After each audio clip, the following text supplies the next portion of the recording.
پیارے بچوں، آج ہماری کہانی کا عنوان ہے چالاک چڑیا۔ ایک چڑیا تھی، اس کا نام تھا چنچی۔ ایک دن کی بات ہے کہ چنچی چڑیا گائے کے پاس بیٹھی تھی اور وہ دانے چگ چگ کر کھا رہی تھی۔ اچانک گائے نے گوبر کر دیا اور چڑیا اس گوبر میں دب کر رہ گئی۔ وہ کہیں سے بھی نکلنے کی کوشش کرتی لیکن گوبر زیادہ ہونے کی وجہ سے دبی رہی۔ اچانک اسے ایک کتا آتا ہوا دکھائی دیا۔ اس نے کہا، بھائی کتے مجھے نکال۔ کتے نے کہا، اگر میں تمہیں نکالوں گا تو میں تمہیں کھاؤں گا بھی۔ چڑیا نے کہا، ہاں آپ مجھے نکالو اور مجھے کھا لینا۔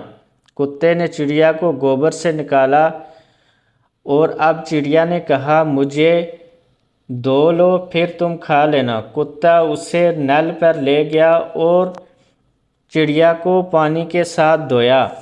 چڑیا نے کہا، مجھے تھوڑا خشک ہو جانے دو پھر تم کھا لینا۔ اس نے چڑیا کو دھوپ میں رکھ دیا۔ تھوڑی ہی دیر کے بعد چڑیا کے پر خشک ہو گئے اور وہ پنجرے سے نکل کر اڑ گئی۔ کتا وہیں منہ دیکھتا رہ گیا۔ پیارے بچوں، امید ہے آپ کو یہ کہانی پسند آئے گی۔ اگر آپ کو پسند آئے تو لائک شیئر ضرور